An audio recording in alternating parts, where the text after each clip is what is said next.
Listo. Listo, hermano. Listo, pastor. Oramos. Oramos. Padre, en el nombre de Jesús, en esta noche queremos seguir reconociéndote. No más que tú, sino el que puede sostenernos, Señor, el que nos sostiene.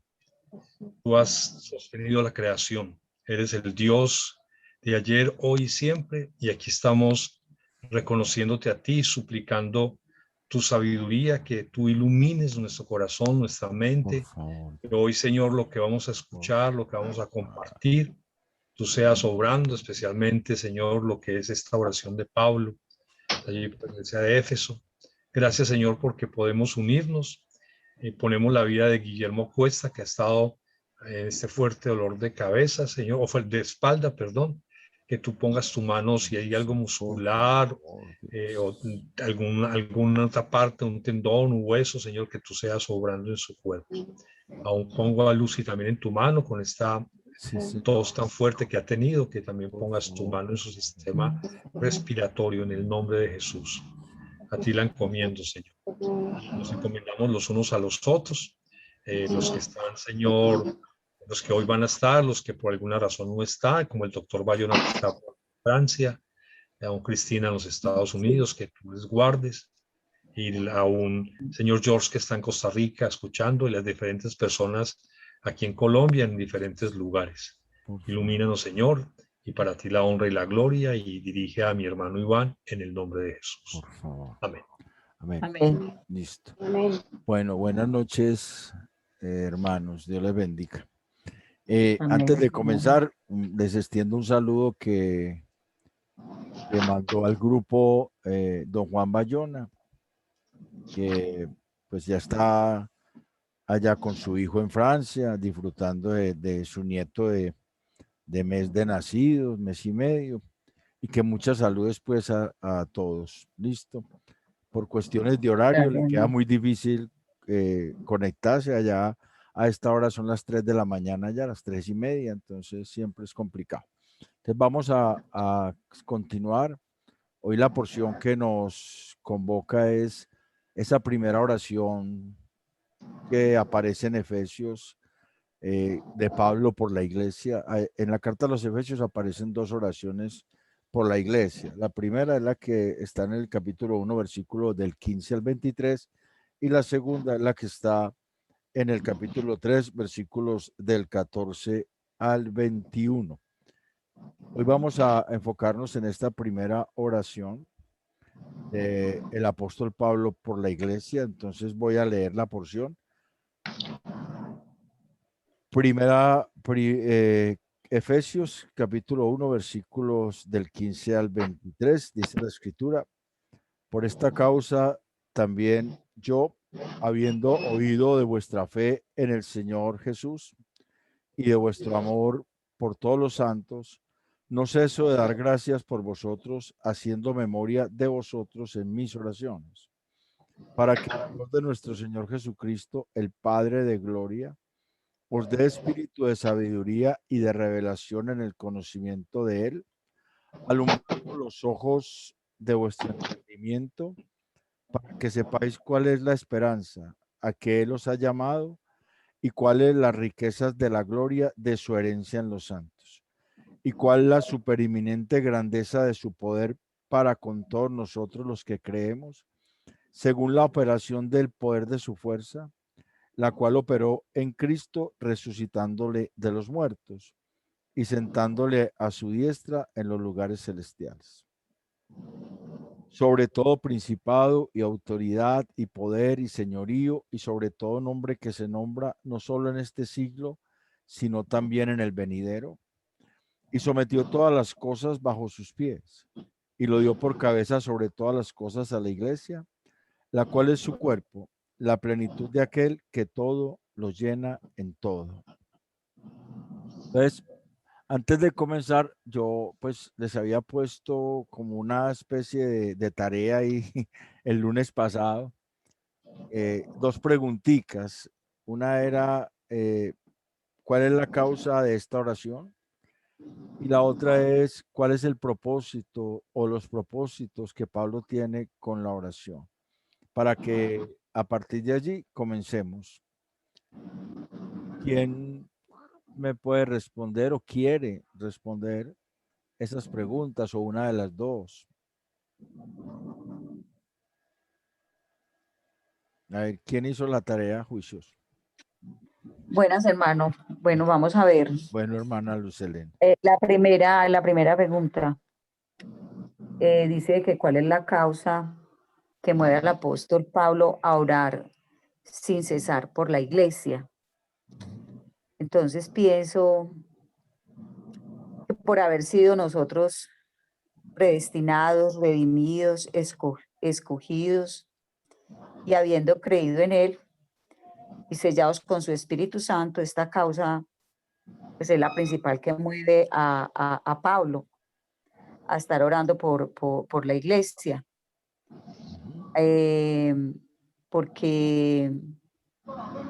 Porque pues pienso que es el motivo más grande. Si ya somos parte del pueblo de Dios, entonces es un motivo que debe permanecer en nosotros, estar orando por ello, para permanecer, para que, como dice él, nos dé espíritu de sabiduría, de revelación en el conocimiento de él. Entonces, pienso que esa puede ser una de las causas. O sea, la razón es, sí, la razón es básicamente que hay que distinguir entre causa y propósito, ¿cierto? La causa es la razón. Lo que mueve a Pablo a orar por la iglesia es porque la iglesia pertenece a Dios, ¿cierto? Pero para es el propósito, o sea, cuando él dice, por esta causa también yo, habiendo oído vuestra fe en el Señor Jesús y de vuestro amor para con todos los santos, no ceso de dar gracias por vosotros, haciendo memoria de vosotros en mis oraciones, para que el Dios de nuestro Señor Jesucristo.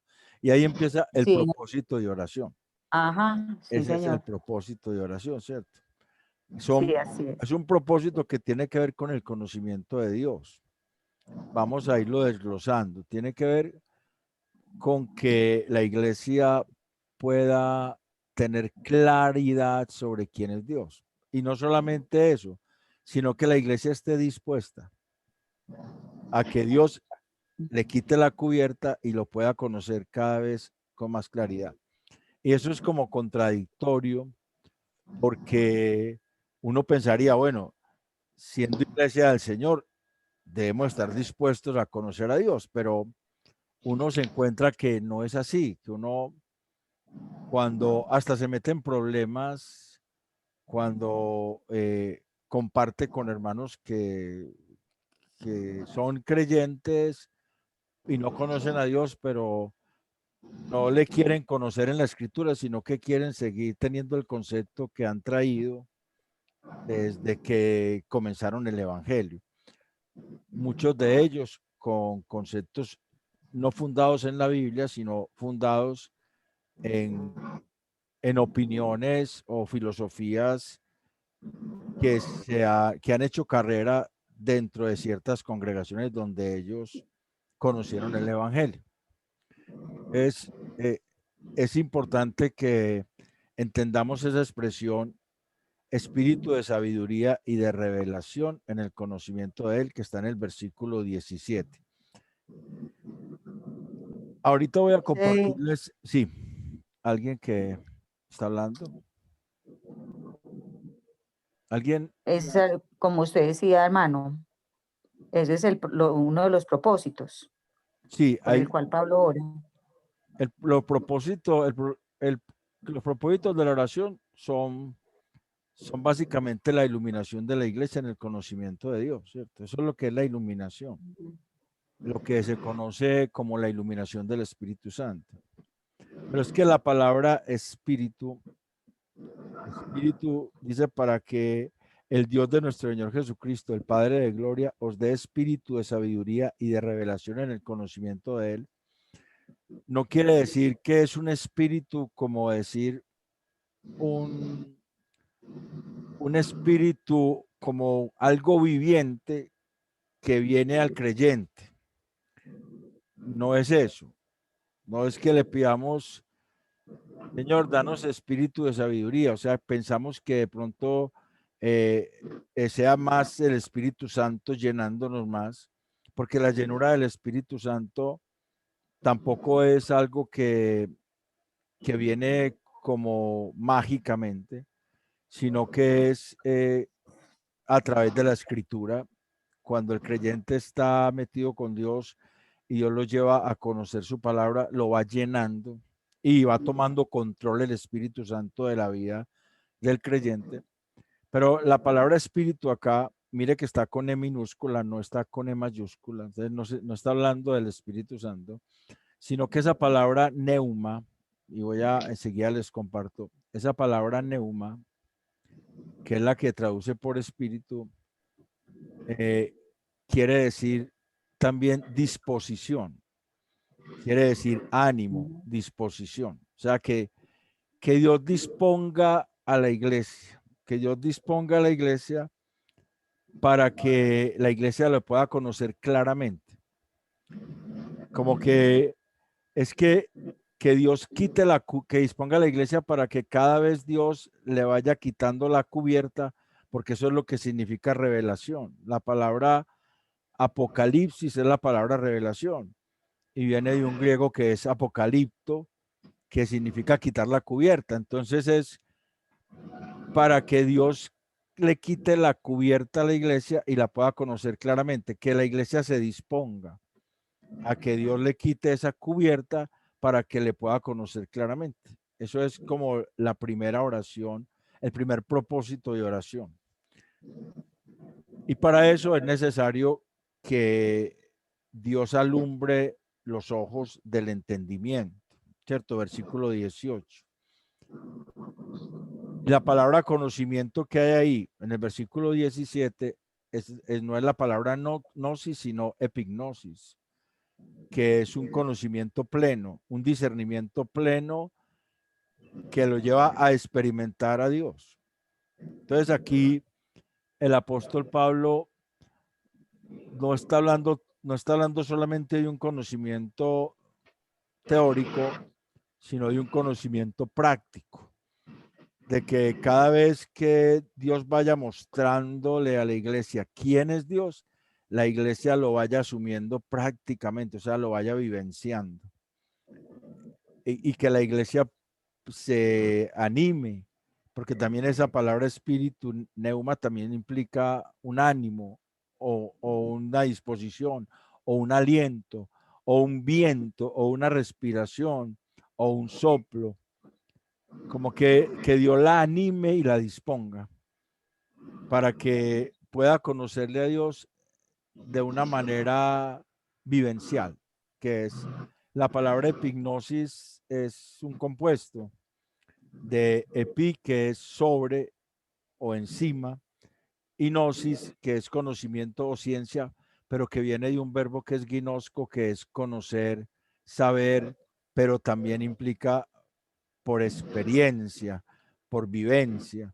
Entonces, Pablo está pidiendo que la iglesia asuma una actitud, que Dios a la iglesia le dé una actitud de querer cada día más discernirlo a él en la vivencia. Eso es como lo primero que él está orando por la iglesia. Eso es la iluminación del Espíritu Santo en la vivencia de la palabra. Entonces, ese es como el primer propósito en esa oración. Pero ese propósito también va íntimamente unido a algo que es que Dios pueda hacer, que Dios alumbre, que Dios se ilumine, que Dios haga resplandecer su luz sobre el corazón de la iglesia para que actúe Dios como un canal o un instrumento para que la iglesia tenga la capacidad de ejercitar la mente en las cosas de Dios. Esa misma idea de que Dios alumbra el entendimiento está presente en la segunda carta a los Corintios 4:6. Alguien tiene como un micrófono abierto y hay un ruido. La segunda carta a los Corintios 4:6, ¿alguien me puede leer ese versículo si es tan amable? Es la misma idea que Pablo tiene. Lo que está pidiendo para la iglesia es lo que él dice que Dios hizo con ellos. O sea, con ellos que están compartiendo el evangelio a los Corintios. ¿Alguien me puede leer segunda carta a los Corintios 4:6? Yo la leo. Amén. La leo. Sí, hágale, hermana. Bueno. Claro que sí. Porque Dios que mandó que de las tinieblas resplandeciese la luz, es el que resplandeció en nuestros corazones para iluminación del conocimiento de la gloria de Dios en la faz de Jesucristo. O sea, esa es la petición que tiene Pablo por los Efesios. Que Dios resplandezca cada vez más el conocimiento de Él dentro del corazón de la iglesia en la persona de Jesucristo. O sea, que la iglesia cada vez más pueda entender la gracia de Dios. Estamos hablando de una iglesia mixta. Lo hablamos en la primera reunión que tuvimos, que las iglesias del Asia Menor eran mixtas, o sea, eran compuestas de judíos y de gentiles, y que había una división en la iglesia por eso. Y había cierto orgullo de los judíos sobre los gentiles, y los gentiles tenían cierto menosprecio por los judíos, y que pues Cristo reconcilió a los dos pueblos en uno, la carta lo dice, pero si la iglesia no entiende la gracia de Dios, no va a poder vivir unida, porque cada vez va a seguir acusando al uno o acusando al otro. Cuando entiende la gracia de Dios, entonces la iglesia podrá saber que tanto los unos como los otros fuimos perdonados en Cristo. Que ninguno por mérito propio estamos en la iglesia, sino que fue porque Él nos perdonó, Dios nos perdonó en Cristo porque nos amó desde antes de la fundación del mundo, como ya había escrito el apóstol en la porción que estudiamos la vez pasada, y él nos redimió, o sea que todos fuimos redimidos por gracia a través de la misericordia de Dios en Cristo, que se hizo efectiva en nosotros por Cristo Jesús. Entonces, para poder mantenernos unidos, porque el tema de la carta es la unidad, necesitamos entender bien la gracia de Dios. Y eso no lo podemos entender solamente porque leemos la escritura, sino que Dios debe producir en la iglesia una disposición a cada vez más conocer las cosas de Dios, a cada vez más estar dispuestos a la gracia de Dios y cada vez más estar inclinados a esa gracia. Como para poner un ejemplo, que la palabra de Dios llegue a la iglesia produciendo lo que produjo en esos dos discípulos camino de Maús. ¿Se acuerdan que en Lucas 24 creo que es cuando se habla de los discípulos camino de Maús? Evangelio según San Lucas, capítulo 24. No ardía nuestro corazón. Exacto. El versículo que ellos dicen, no ardía nuestro corazón. En el versículo 32, si se decían el uno al otro, no ardía nuestro corazón en nosotros mientras nos hablaba en el camino y cuando nos abría las escrituras. Pablo está orando para que la iglesia también tenga eso que tenían esos discípulos camino de Maús.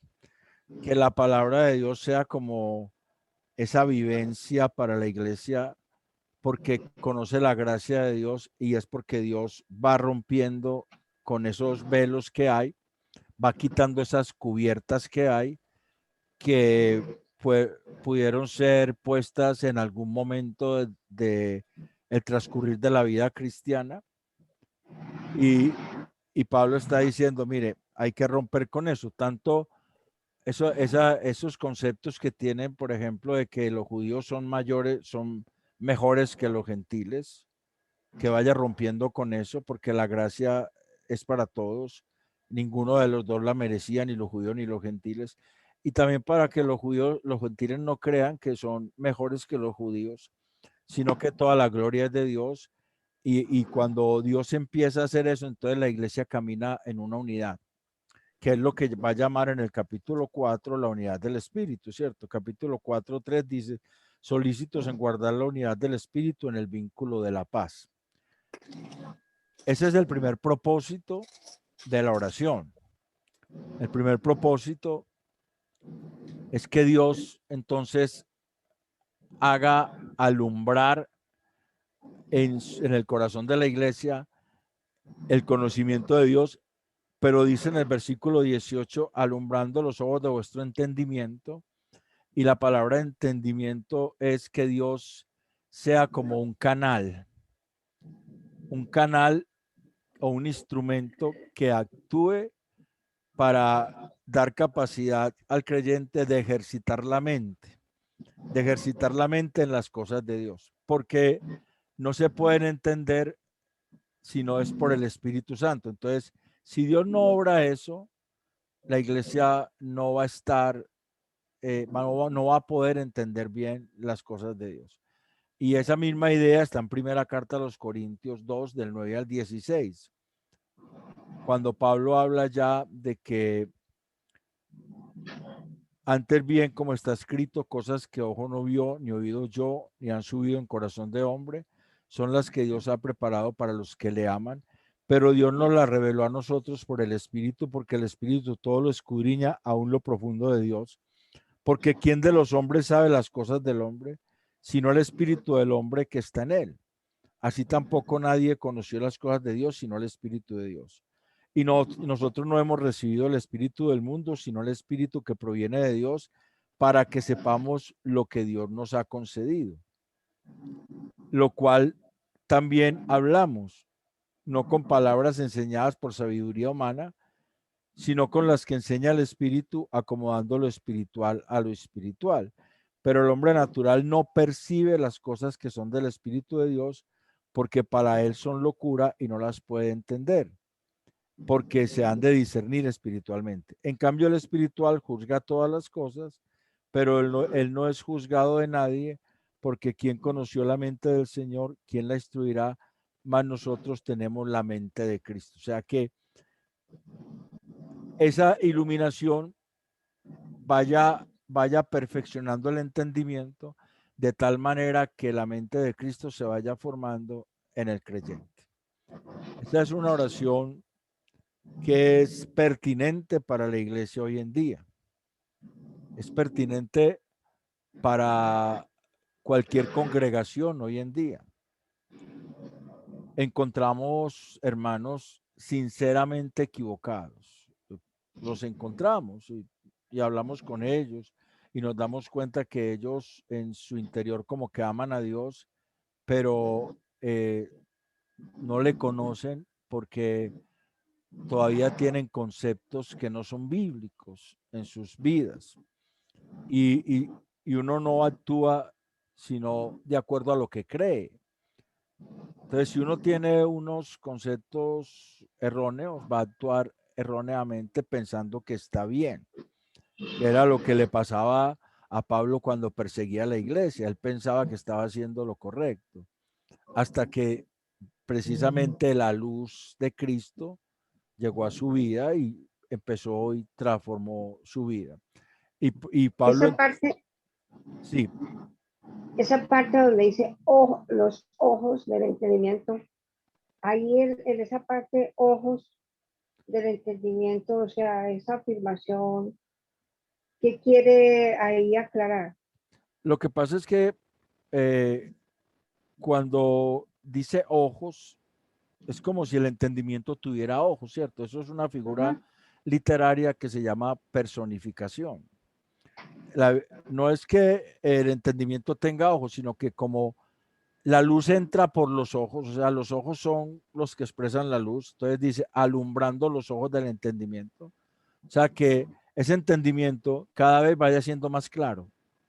Tiene que tener relación con lo que dice allá en el versículo 17, espíritu de sabiduría y de revelación. Y la palabra sabiduría viene de un vocablo sofos que significa claro, tenerlo claro, o sea, que cada vez haya más claridad en el entendimiento de la iglesia de lo que es la gracia. Eso es lo que implica. Ahí simplemente es una forma, una figura literaria que es personificación que da al entendimiento como si el entendimiento tuviera ojos, ¿cierto? Que esa figura de personificación aparece en varias partes en la escritura.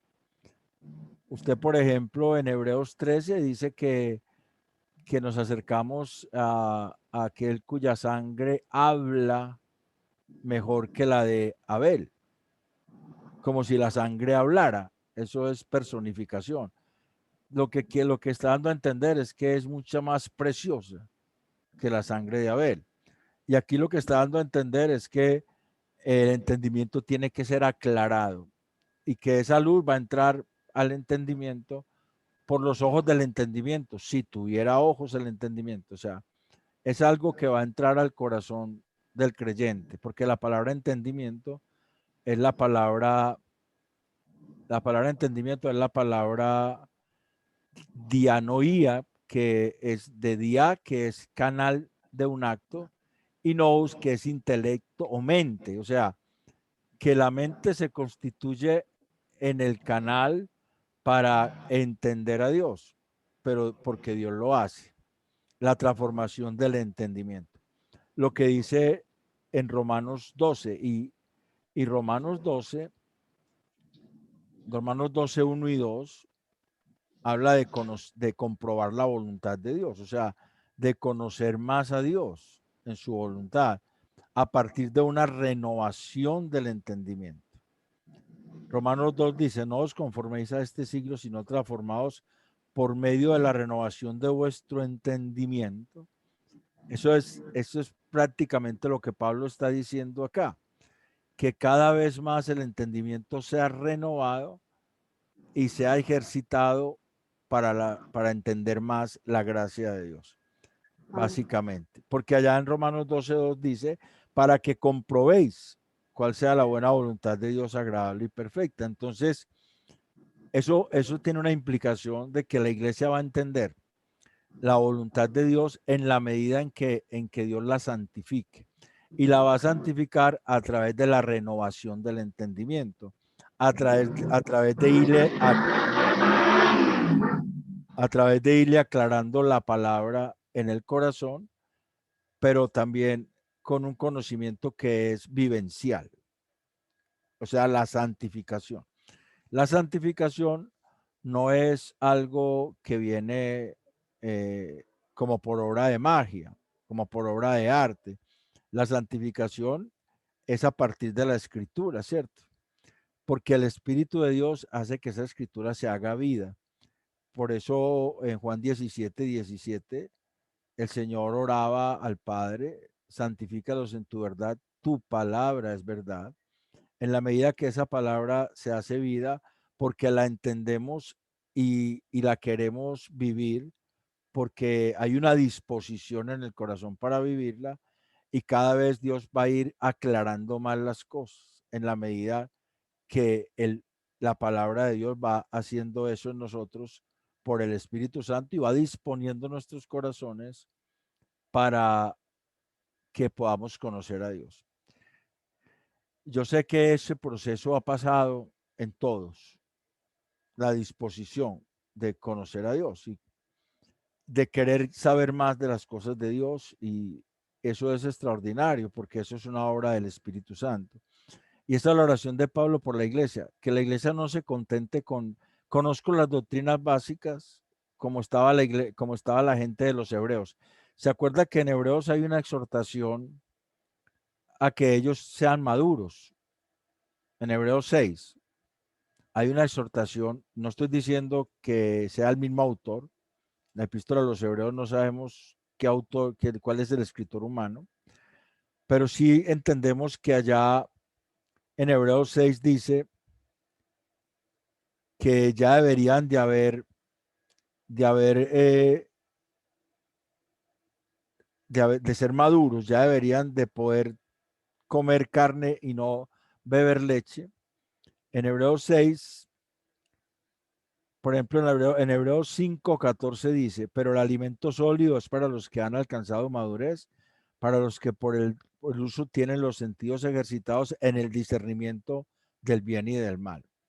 Entonces, cuando la iglesia tiene discernimiento de Dios, y eso es lo que significa la palabra epignosis, discernimiento pleno, la iglesia entonces va a agradar más a Dios.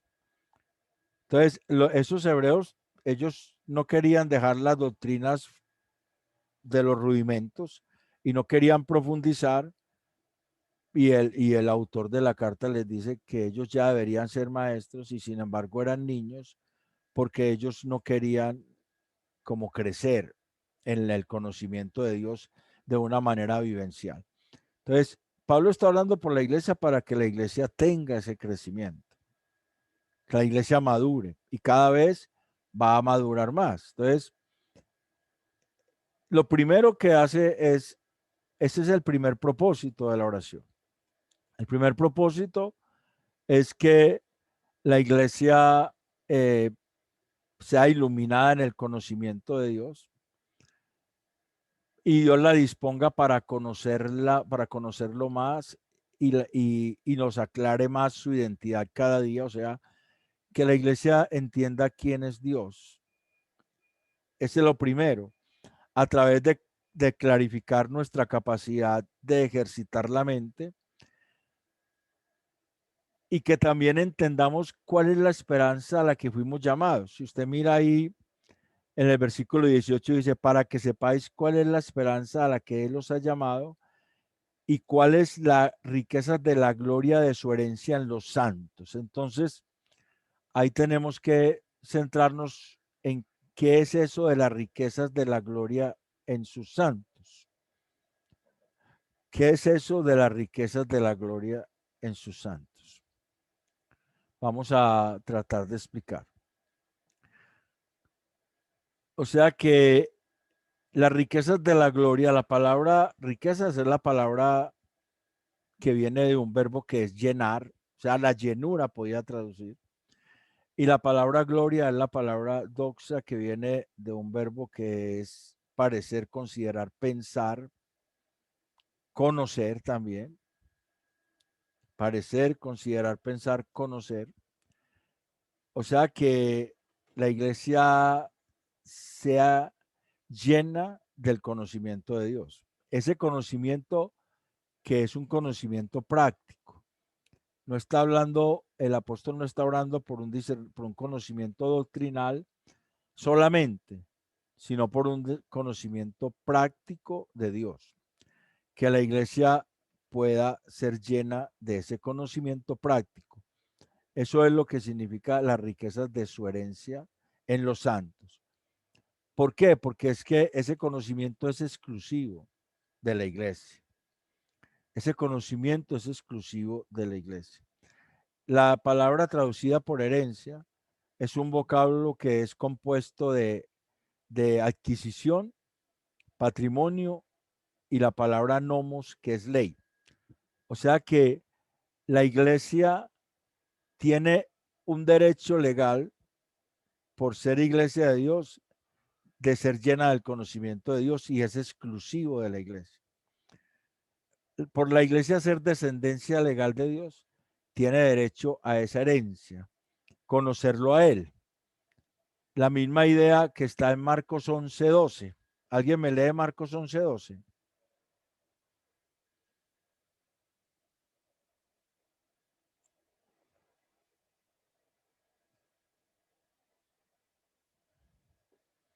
Voy muy rápido. Ustedes me dicen si voy muy rápido y mermamos. Leo, hermano. Marcos Bien, 4, Marcos 4, 11 y 12, perdón. Marcos 4, 11 y 12. Ah, 4. 4.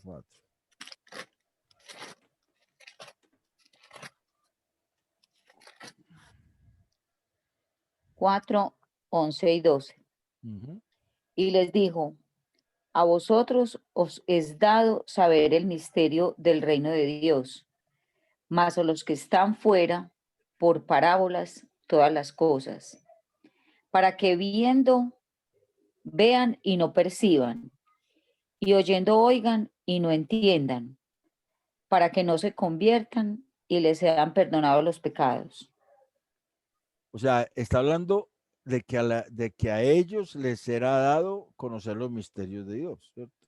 Porque ellos le preguntaron que qué significaba la parábola del sembrador, ¿cierto? Ese es el contexto. Y él dijo, pero a los otros por parábolas. Y citó a Isaías 6, del 9 al 13, donde solamente había un remanente que iba a creer al profeta.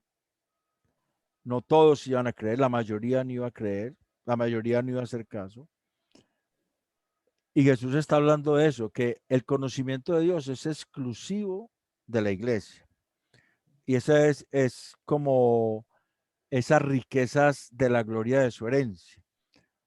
Una de las características que tiene la iglesia es que tiene la capacidad de conocer a Dios, de ser llena del conocimiento de Dios para, para vivir ese conocimiento, para poder vivir la gracia de Dios. Y eso es una de las diferencias fundamentales entre la ley y la gracia. Que la ley trae un conocimiento de Dios que el hombre no puede vivir, pero la gracia trae un conocimiento de Dios que Dios capacita a la iglesia para vivirlo, que es el nuevo pacto, ¿cierto? Que la iglesia entienda esos beneficios, esas bendiciones espirituales en Cristo Jesús, que fue la porción anterior, que implica para la iglesia, que implica para la iglesia que la iglesia sea depositaria de esas bendiciones, que sea propiedad de Dios. Y una de las cosas que implica es que tiene la exclusividad de poder conocer a Dios y de poder ser llena cada vez más de ese conocimiento vivencial de Dios. La misma idea que tiene el apóstol Pedro en la segunda carta, capítulo 1, versículo del 3 al 7, cuando dice allá que todas las cosas que pertenecen a la vida de la piedad os han sido dadas por su divino poder, en el conocimiento de la excelencia de Jesucristo, por el cual tenemos grandiosas y preciosas promesas para que anduviésemos en ellas, y entonces por eso vosotros con toda diligencia añadid a la fe virtud, a la virtud conocimiento, al conocimiento dominio propio, el dominio propio paciencia, a la paciencia piedad, a la piedad afecto fraternal y al afecto fraternal amor. O sea que la iglesia tiene la capacidad de ser llena de todas esas virtudes de Dios para vivirlas. Es la exclusividad de la iglesia.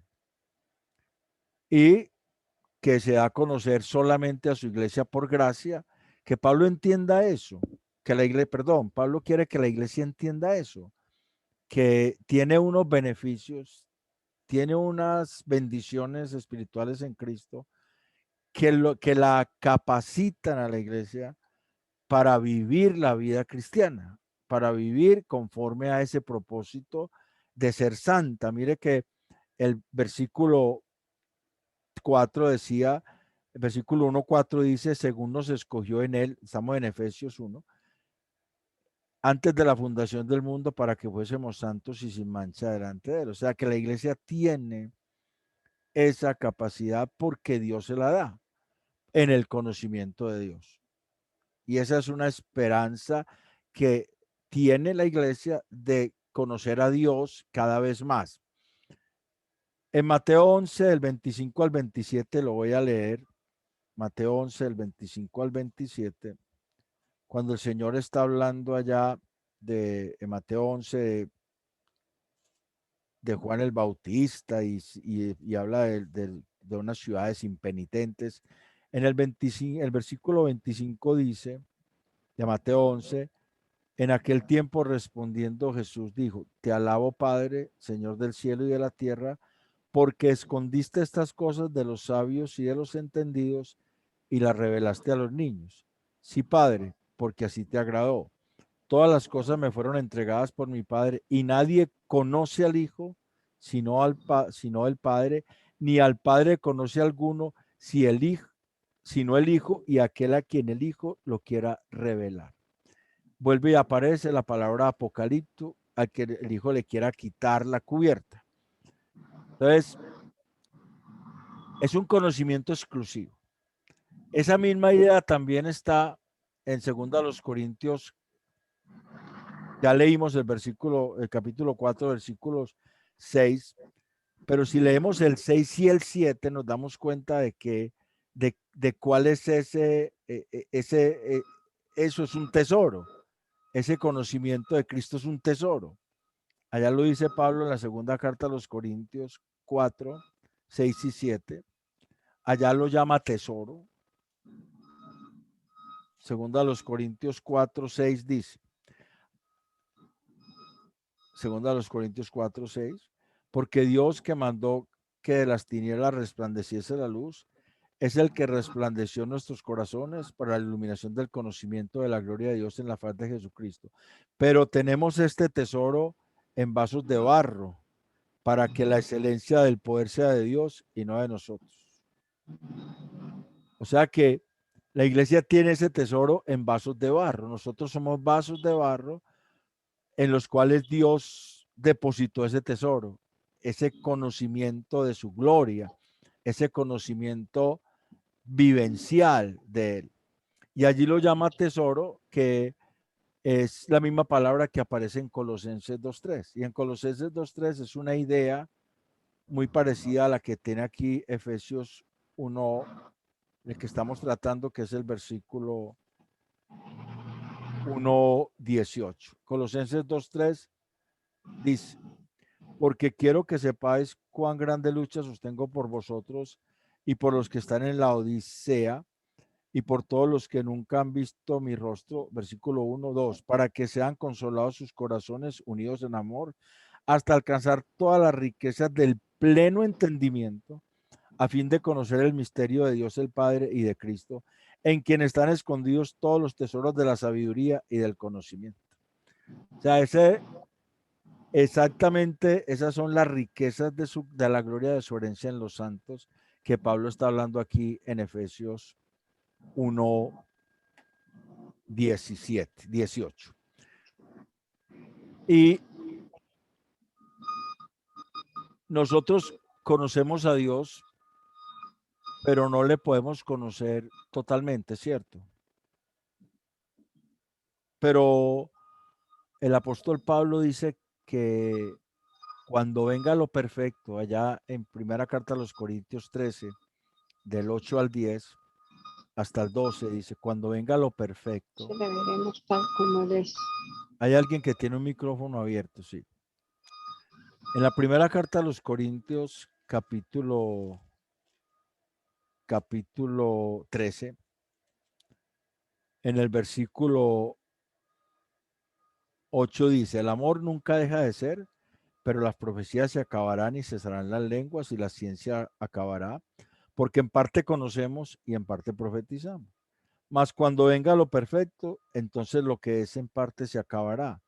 Cuando yo era niño, hablaba como niño, pensaba como niño, jugaba como niño, mas cuando ya fui hombre dejé lo que era de niño. Ahora vemos por espejo, oscuramente, mas entonces veremos cara a cara.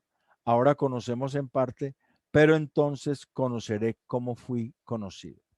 O sea, que llegará el pleno conocimiento de Dios, no lo podremos obtener acá. La verdadera perfección será ese conocimiento que vivencial de él cuando estemos con él, cuando estemos en su presencia. Pero Pablo está diciendo que ora por la iglesia para que la iglesia cada vez pueda vivenciar más a Dios a través de conocerlo, de conocer su gracia. Ya dijo que el evangelio era la verdad de Dios, ¿cierto? Lo dijo en el versículo 1:13 la vez pasada. Él dijo que en él también vosotros, habiendo oído la palabra de verdad, el evangelio de vuestra salvación, y habiendo creído en él, fuisteis sellados con el Espíritu Santo de la promesa. Y habla de la palabra de verdad, el evangelio de vuestra salvación. Entonces, el evangelio de la gracia es el único que puede llevar al hombre verdaderamente a conocer a Dios. El evangelio de la gracia, no cualquier evangelio, sino la gracia de Dios interpretada no como un permiso para pecar, sino como la capacidad dada por Dios al hombre para que obre su palabra, que la traduce el léxico Strong, léxico concordancia Strong, traduce la palabra Haris como la influencia divina en el corazón del hombre que se refleja en la vida. Eso es gracia, porque es el pacto del Espíritu y es el pacto que trae la ley de Dios escrita en el corazón. Que Jeremías 31, del 31 al 34 dice eso. Escribiré mi ley en sus mentes, daré mi ley en sus mentes y la escribiré en sus corazones. Y ellos me serán mi pueblo y yo les seré por Dios. ¿Cierto? Ese es el nuevo pacto. Porque el Espíritu Santo tiene esa función de capacitar a la iglesia para conocer a Dios de una manera vivencial en su palabra. Y esa es la oración de Pablo por la iglesia de Éfeso. Hasta ahí estamos hablando de conocer a Dios. Hasta ahí está hablando de conocer a Dios. El primer propósito es que la iluminación de la iglesia en el conocimiento de Dios. Hasta ahí. Pero sigue también la iluminación de la iglesia en cuanto al poder y la autoridad que tiene. O sea, la iglesia tiene un poder y una autoridad que si no se identifica con ellos, entonces no podrá mantener la victoria que Cristo le dio. Y es el versículo 19. Alguien que me lea el versículo de Efesios 1:19, por favor. Y 20, 1:19 y 20. Voy a leerlo, ¿no? Sí, pastor, hágale. ¿Y cuál la supereminente grandeza de su poder para con nosotros los que creemos, según la operación del poder de su fuerza, la cual operó en Cristo, resucitándole de los muertos y sentándole a su diestra en los lugares celestiales? Sí, y el 20, y el 20. El 21 también, ya llegó Sí, el 20, y el 19 y 21, 20 ya. sobre todo principado y todo eso. 21. Bueno, sobre todo principado de autoridad y poder y señorío, y sobre todo nombre que se nombra, no solo en este siglo, sino también en el venidero. Listo. Todo lo demás está ligado también y sometió todas las cosas bajo sus pies. Listo. Tenemos ahí la expresión supereminente grandeza de su poder. O sea, que la iglesia conozca, sea iluminada para que conozca la supereminente grandeza del poder de Dios para con nosotros. O sea, que ese poder que actúa en Cristo actúa en nosotros. O sea, que la iglesia es beneficiaria de un poder, es depositaria de un poder, que es el poder más grande que hay. Eso es lo que significa supereminente grandeza. La palabra supereminente es la misma palabra, traduce superabundante en 2 Corintios 9:14, y es la palabra megetsos, que significa el más grande de lo más grande. O sea, es un compuesto de megistos, que es el más grande, y un superlativo meison, que es más grande. O sea, el más grande de lo más grande. El poder más grande que existe. Y la palabra poder es la palabra dunamis, que es fuerza, poder milagroso, potestad, autoridad. Y esa también da la idea de los Juegos Olímpicos, cuando alguien lanzaba más allá de lo que cualquiera hubiese lanzado. La palabra hiperbalo significa lanzar más allá. O sea, ahora pasaron los Olímpicos, ¿cierto? Y hubo marcas mundiales y marcas olímpicas que se batieron. Eso es como quien dice, esa persona alcanzó más de lo que se había alcanzado. Y eso es lo que está diciendo Pablo. El poder más grande que hay de todos los poderes conocidos o que pueda haber es el poder que actúa en la iglesia, que es el poder de Dios. Que la iglesia conozca eso. Que ese poder está en la iglesia. No es de la iglesia, pero está en la iglesia. Y es un poder que Pablo dice que es el poder que operó. Dice, la cual operó en Cristo. O sea, la palabra operar es la palabra energía, O sea que es un compuesto de en, que significa un instrumento, y ergón, obra. O sea que el cual, ese poder es que Dios trabajó eficientemente como un instrumento para resucitar a Cristo. Y ese instrumento, ese poder de que Dios trabaje eficientemente como un instrumento para darle vigor a la iglesia, es lo que quiere decir eso, la operación del poder de su fuerza, su gran vigor. Entonces es como que Dios trabaje eficientemente como un instrumento con gran vigor en medio de la iglesia. O sea, que Dios sigue trabajando en medio de la iglesia, que la iglesia entienda que no está sola, que la iglesia entiende que en ese propósito de ir, de conocer a Dios vivencialmente no está sola, que Dios no la dejó sola, que por eso está el Espíritu Santo, que es el que trae ese poder de la resurrección de Cristo, que está en Romanos 8:11, que dice que Él hará vivificar vuestros cuerpos por el Espíritu que hizo morar en vosotros. ¿Sí? Cuando el mismo que resucitó a Cristo de los muertos. Y esa misma expresión de que Dios trabaja está en Juan 5:17. Allá dice, mi Padre trabaja y yo trabajo, ¿cierto? Es la misma expresión, que Dios sigue trabajando en medio de la iglesia con el mismo poder que obró en Cristo, resucitándole de los muertos y sentándolo a su diestra en lugares celestiales, y ya empieza a hablar del señorío de Cristo. Ya empieza a hablar del señorío de Cristo. Que la iglesia entienda que la iglesia tiene un poder y una autoridad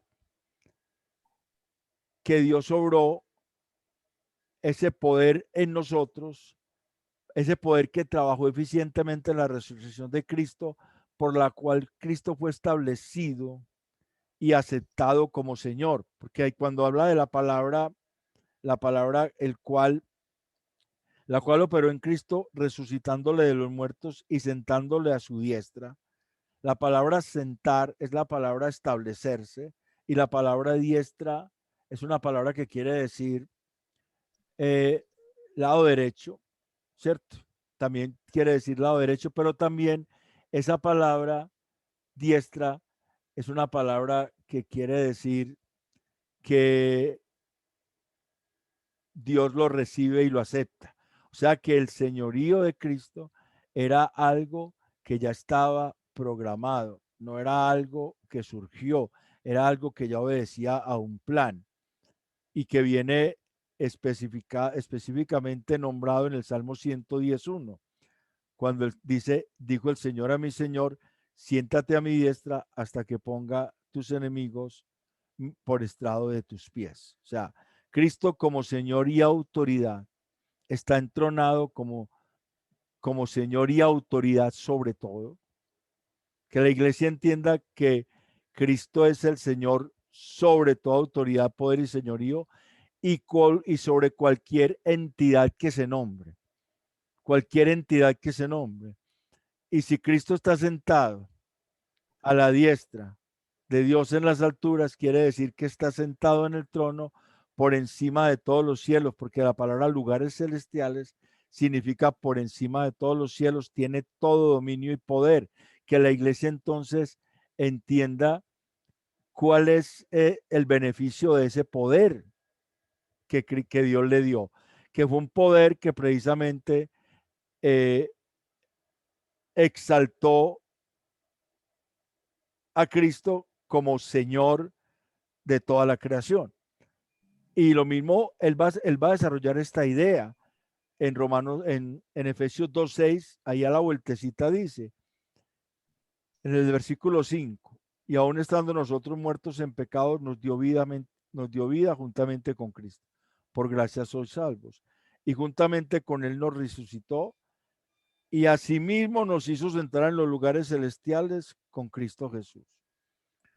O sea que la iglesia en Cristo Jesús tiene un poder sobre todo lo que antes la dominaba, sobre todas las potestades, principados, tronos, dominios que antes la dominaban. La iglesia en Cristo tiene ese poder. Que la iglesia entienda el poder que tiene. Entonces estamos hablando ya de dos propósitos. La iluminación de la iglesia en el conocimiento de Dios. La iluminación de la iglesia en cuanto al poder y autoridad que tiene. Y el tercero es la iluminación de la iglesia en cuanto al señorío de Cristo. El señorío de Cristo. Y sometió todas las cosas bajo sus pies, versículo 22, y lo dio por cabeza sobre todas las cosas a la iglesia.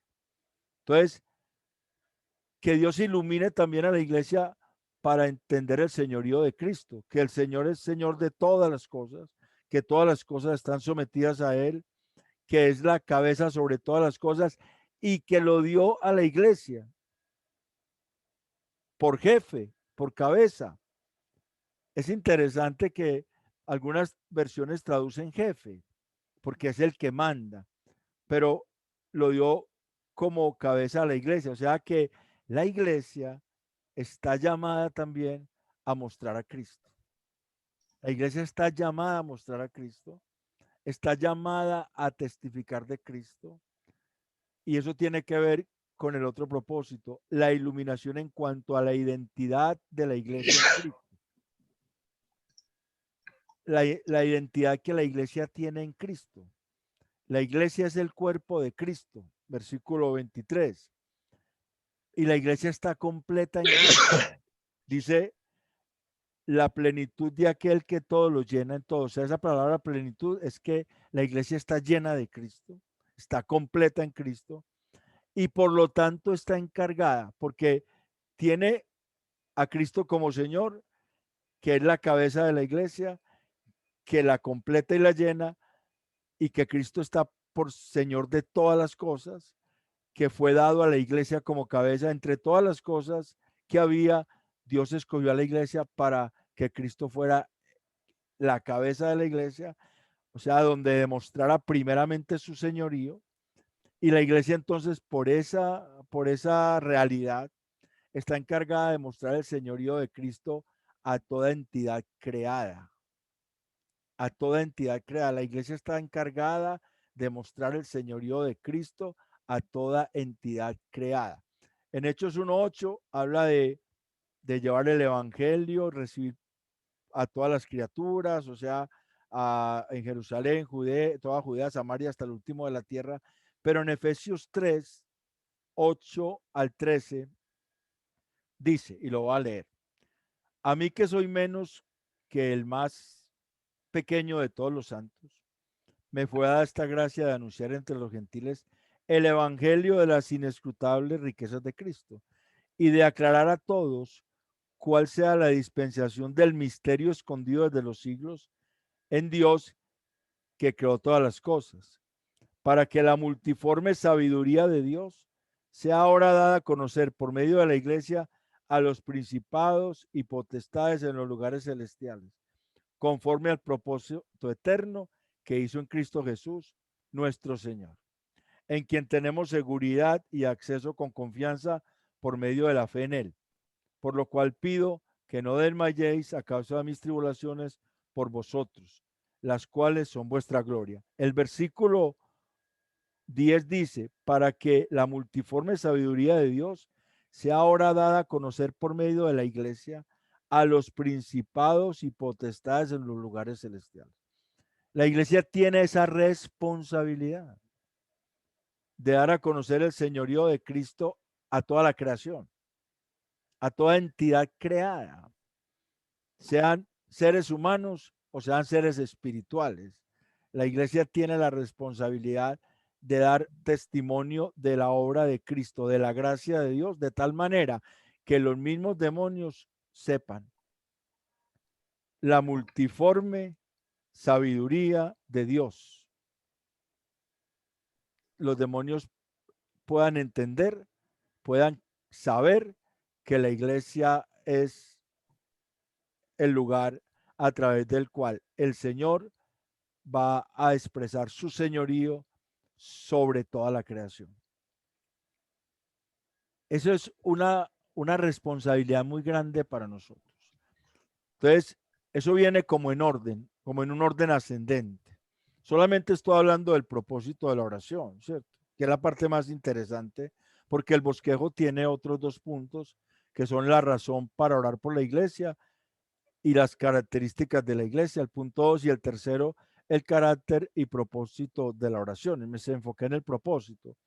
El propósito es la iluminación de la iglesia en el conocimiento de Dios, la iluminación de la iglesia en cuanto al poder y autoridad que tiene, la iluminación en cuanto al señorío de Cristo y la iluminación en cuanto a la identidad de la iglesia en Cristo. ¿Quién es la iglesia en Cristo? ¿Quién es la iglesia en Cristo? La iglesia no es un montón de personas llenas de miedo ante el mundo o ante las plagas o ante los demonios. Y no es un montón de personas pusilánimes que todo lo que pasa ahí mismo, ay, ¿qué voy a hacer? No, la iglesia tiene una autoridad y un poder que Cristo le dio a partir de que Él es el Señor y que esa iglesia tiene una identidad en Cristo porque Dios la escogió a la iglesia para que Cristo en ella mostrase su poder a través de ella. O sea que la iglesia está llamada a testificar, a darle a conocer a toda la creación que Cristo es el Señor. Esa es nuestra responsabilidad. Y para eso tenemos... Una pregunta. Sí, claro, hágalo. A ver, A ver, se ha adelante. visto mucho en todos estos años la iglesia peleando con los demonios, o sea, como en ese tipo de malformación. Si podrías ampliar un poquito esto, este versículo donde dice, dando a conocer a los principados, o sea, en cuanto a la autoridad de la iglesia y la posición de la iglesia. Claro. Ahí, bueno, gracias, Alice. Gracias. Eh, a ver, antes de conocer a Cristo, según dice la misma carta a los Efesios en el capítulo 2, me voy a adelantar un poquito, versículo 3 dice, 2:3 dice, entre los cuales también todos nosotros vivimos en otro tiempo, en los deseos de nuestra carne, haciendo la voluntad de la carne y de los pensamientos, y éramos por naturaleza hijos de ira, lo mismos que los demás, ¿cierto? Pero el versículo 2 decía, en los cuales anduviste en otro tiempo siguiendo la corriente de este mundo, conforme al príncipe de la potestad del aire, el espíritu que ahora opera en los hijos de desobediencia. Básicamente y en resumen lo que nos está diciendo es que antes de que Cristo viniera a nuestras vidas, nosotros vivíamos en la corriente del mundo, la cual era operada por Satanás, que ahí lo llama el príncipe de la potestad del aire. A través de nuestra carne, él nos influía y nosotros hacíamos todo lo que él quería. No que fuera una posesión demoníaca, sino una opresión, una influencia demoníaca. Iglesia Cristiana Renacer. Esperamos que sea de gran bendición para su vida. Listo. Entonces, cuando Cristo llega a la iglesia, ahí mismo en Efesios 2 es donde dice, pero Dios, que es rico en misericordia por su gran amor con que nos amó, entonces nos hizo renacer en Cristo y nos resucitó y nos sentó en los lugares celestiales con Cristo Jesús. Eso quiere decir que nos levantó, nos estableció, nos aceptó y nos puso por encima de todos los cielos en Cristo. O sea que si Cristo es nuestro Señor, nosotros reinamos con Él sobre ese príncipe de la potestad del aire que antes nos dominaba. Entonces, si nosotros lo creemos, y eso es algo de lo que Pablo está interesado en que la iglesia crea la autoridad que tiene, si nosotros creemos lo que la Biblia dice al respecto de Satanás, que ha sido derrotado en la cruz, que el Señor le quitó toda autoridad, ¿cierto? Colosenses 2:15 dice que exhibiendo a las potestades y principados despojando a los principados, a los potestades, los exhibió públicamente triunfando sobre ellos en la cruz. Y en Hebreos 2, 14 y 15 dice que él destruyó por medio de su muerte al que tenía el imperio de la muerte, esto es al diablo. Y por ahí en primera de Juan 5, 18 dice que el que es nacido de Dios no practica el pecado, y el que es engendrado por Dios le guarda y el maligno no le toca. Si nosotros tenemos esas promesas en la Escritura y tenemos fe, como la iglesia de Éfeso que tenía fe, porque ahí empieza en el versículo 15 diciendo, habiendo oído, por esta causa, habiendo oído vuestra fe en el Señor Jesucristo y el amor que tenéis a todos los santos. O sea, una iglesia que tenía fe. Si nosotros tenemos esa fe, esa confianza en lo que Dios dice, entonces pelear con el diablo sería no creer lo que Dios dice. Sería no creer lo que Dios dice. Sería perder el tiempo y en lugar de buscar que Dios sea formado en nosotros, nos distraemos en ese tipo de cosas. Entonces, hay otras epístolas que hablan de que eso no se debe hacer. La segunda carta de Pedro en el capítulo 2, la epístola de Judas, etcétera, nos advierte sobre ese tipo de comportamientos. Nosotros debemos saber que en Cristo Jesús nosotros somos más que vencedores. Pablo le dijo a los romanos, ¿quién es el que condena? ¿Cierto? ¿Quién los acusa ahora? ¿Quién los condena? O sea, en Cristo nadie nos puede acusar y nos puede condenar porque Cristo venció y nos dio la victoria. Y en Él somos más que vencedores. Entonces, nuestra vida debe ser testificar de Cristo en todo lo que hagamos. Para eso necesitamos afianzarnos en la gracia y por eso la oración de Pablo tiene esa connotación. Que la iglesia pueda conocer realmente a Dios en la gracia, que la iglesia pueda conocer el poder y la autoridad que tiene, que Dios le dio y que le da, y que no es de ella, sino que es de Dios, pero que la deposita en la iglesia. Y que la iglesia pueda saber del señorío de Cristo. O sea, Cristo está en control de todo. Nada se le sale de las manos. Y que la iglesia pueda saber cuál es la identidad de ella en Cristo. O sea, que en Cristo está completa, que no necesita ponerse a buscar otras cosas, que lo que necesita es conocer más la gracia de Dios, cada día estar más cerca al Señor, vivenciarlo más y así va a testificarle a esas potestades de la multiforme sabiduría de Dios en Cristo Jesús. Y le va a testificar al mundo de lo que es el Evangelio verdaderamente. Y entonces cumple el propósito para el cual la iglesia fue creada, para mostrar el señorío de Cristo. Que la iglesia fue creada para eso, para mostrar el señorío de Cristo, para darle gloria siempre a Dios por Jesucristo. De hecho, la porción que leímos la vez pasada, que estudiamos la vez pasada, en esa porción se repetía 3 veces para la alabanza de la gloria de su gracia en el versículo 6, en el versículo 12 dice, en el versículo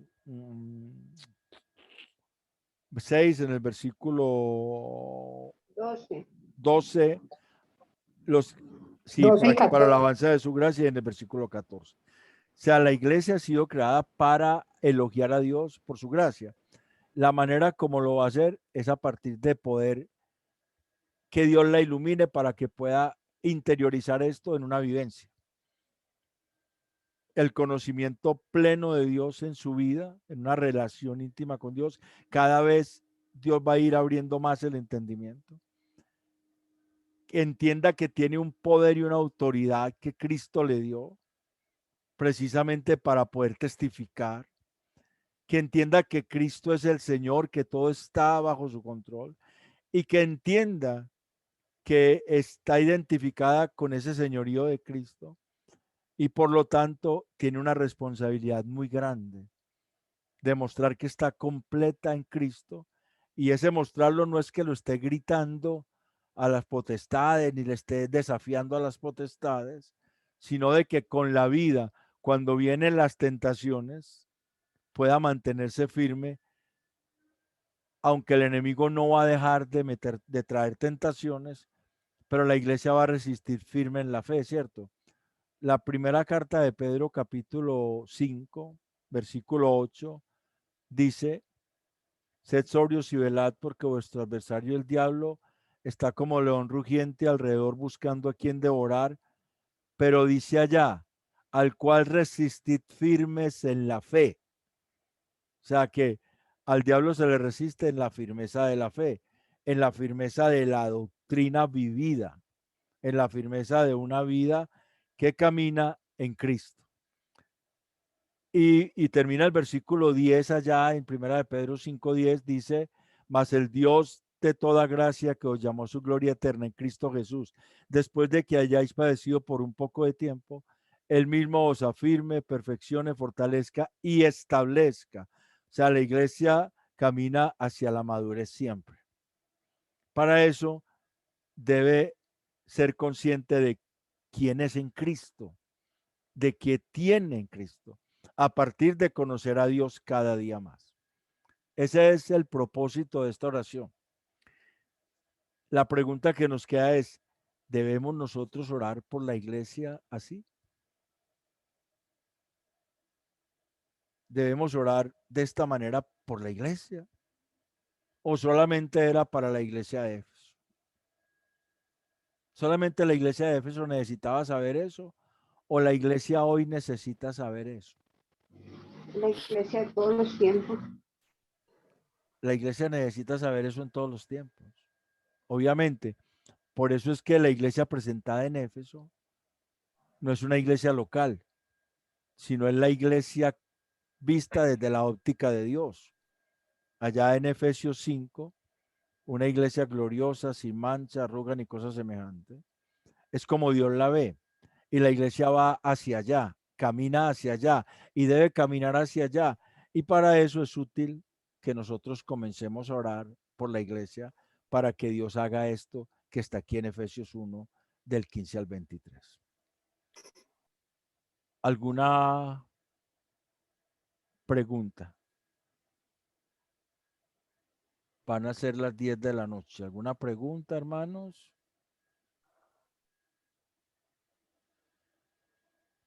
Estoy grabando. ¿Hay alguna pregunta que tenga alguien?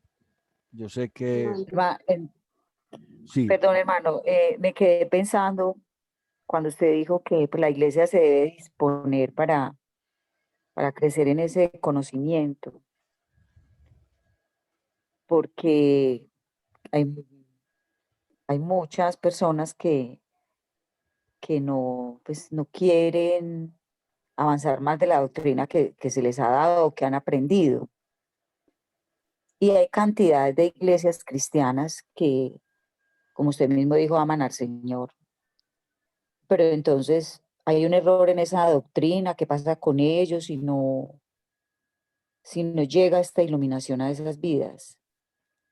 Y obviamente Entonces, pues hay que orar por sí, todas claro. estas iglesias. Es que lo bueno sería que a todas las personas que están en las congregaciones fueran dispuestas, porque es que cuando Pablo dice que Dios les da espíritu de sabiduría y revelación en el conocimiento de Él, esa palabra espíritu es que Dios les dé una disposición, un ánimo. O sea, Pablo está hablando a creyentes, pero también conoce que el corazón del hombre es engañoso, ¿cierto? Sabe que el corazón es engañoso.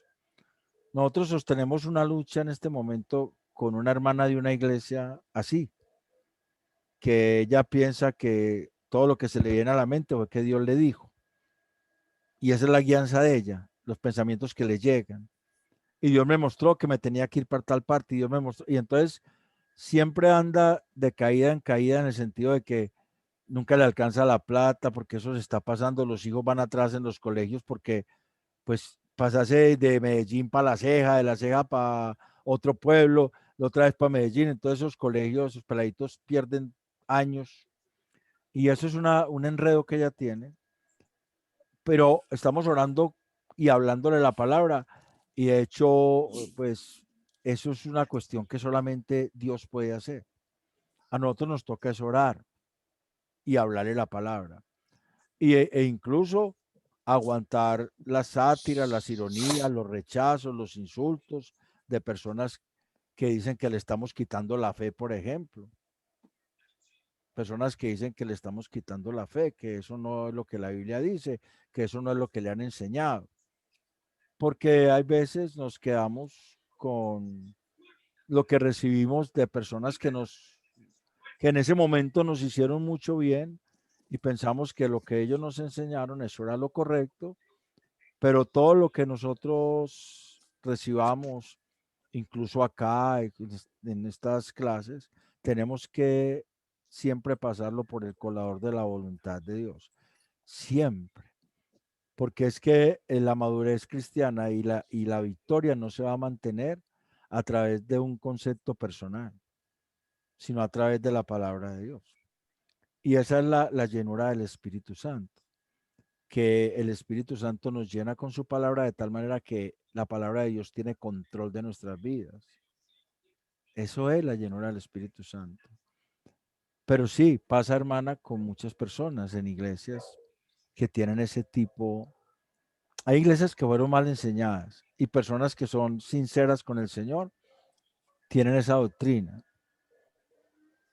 Por eso, pues, es muy bueno que nosotros cada vez que nos metamos a leer la palabra, pues, la estudiemos, la podamos hacer exégesis, podamos como entenderla bien, porque lo principal es entenderla y en ese entenderla, pues sabemos si nos confronta y qué tenemos que hacer. Si nos confronta, tenemos que arrepentirnos. El arrepentimiento es constante, pero si no la entendemos, no sabemos si nos está confrontando. Lo primero es entenderla también cuando la estudiamos y poderla transmitir, poderla vivir y transmitir, ¿cierto? Pero sí, desafortunadamente hay personas que le hacen caso a su corazón. Aunque sea un nuevo corazón, es engañoso, porque la primera carta de Juan en el capítulo 4, versículo del 19 al 21, Juan allá nos dice que confianza tenemos en el corazón, no, en el Señor, en Dios. Dice primera carta de Juan 4:19 dice.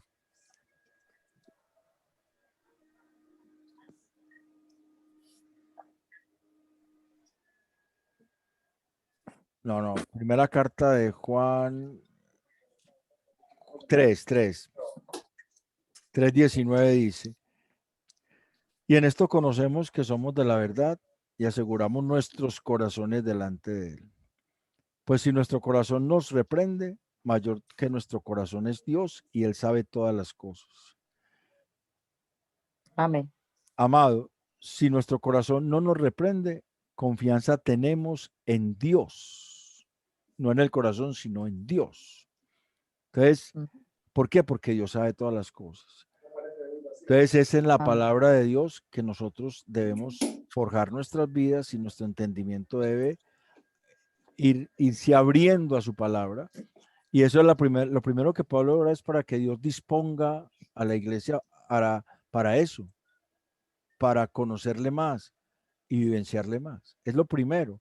Por eso, eso es algo como que va en una progresión, porque puede conocer a Dios y después puede entonces conocer el poder y la autoridad que tiene en Cristo. Después el conocer verdaderamente el señorío de Cristo, porque mucha gente, por ejemplo, habla de que Cristo es el Señor, pero llega, por ejemplo, una pandemia como esta y siendo creyentes dice, ¿y qué vamos a hacer? Ay, ¿qué vamos a hacer? ¿Qué nos va a pasar? Ay, ¿qué? Y empieza el nerviosismo. Si conoce que Cristo es el Señor, debe saber que el Señor sabe de la pandemia, que el Señor es el que determina que eso pase y que el Señor está en control y que el Señor ha prometido cuidar su iglesia y que si el Señor determina que algún creyente muera por esa pandemia, pues entonces puede pensar como Pablo pensaba, que decía a los filipenses, yo no sé qué hacer, si quedarme con ustedes por causa de ustedes y del Evangelio, o partir con el Señor, lo cual es mucho mejor, ¿cierto? Y por eso podía decir, para mí el vivir es Cristo y el morir es ganancia. O sea, el creyente no debe tenerle miedo a la muerte, pero hoy tenemos un montón de creyentes que le tienen miedo a la muerte. Y cuando le tenemos miedo a la muerte, entonces de pronto es que nos falta entender el señorío de Cristo, quiénes somos en Cristo, cuál es nuestra esperanza que tenemos en Él. De pronto es eso. Y no decimos que no tienen fe y que no son salvos, sino que falta la firmeza de la madurez cristiana dada por la palabra y por el Espíritu Santo, que es, Pablo está orando para que la iglesia de los Efesios sea madura, y eso mismo va a orar en la oración del capítulo 3, cuando le habla de que conozca el amor de Dios, va a hablar de la importancia de conocer el amor de Cristo, que de pronto también a la iglesia le falta conocer el amor de Cristo. Pero eso será tema pues cuando lleguemos allá a esa porción. Hermanos, ¿alguna otra? Voy a dejar de grabar para que...